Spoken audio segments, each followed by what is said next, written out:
There's an amusing story of George Washington Carver at his University Tuskegee Institute.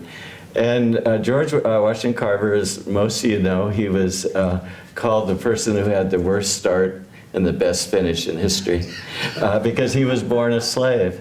And then he was able to get an education. It took him maybe 12, maybe more years than that to get an elementary school education, but then he became a professor at this black university. And Carver, every day he would be talking to God, and he asked God to reveal himself through his three kingdoms, the animal, the plant, and the mineral. And he was just always conversing with God and for greater understanding and greater ability to do his will. Well, George Washington Carver, he would give Bible classes at Tuskegee Institute.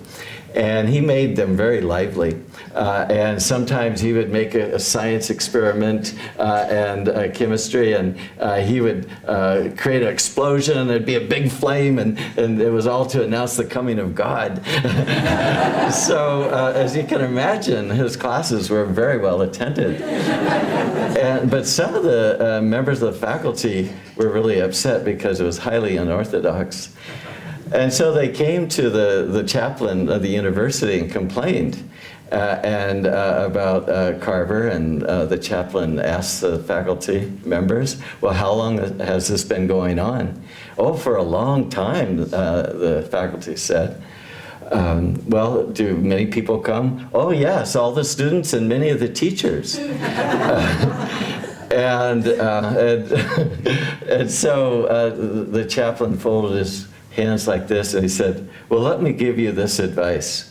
I would do nothing and say nothing that would get in the way of Dr. Carver's sermons. Even when attendance was mandatory, we didn't have so many people coming. Rules in the beginning, they're like training wheels on a bicycle. And then after the child learns how to stay balanced on the bike, they can get rid of the training wheels. And they're actually a hindrance once we've really learned their purpose. And it's the same way with rules.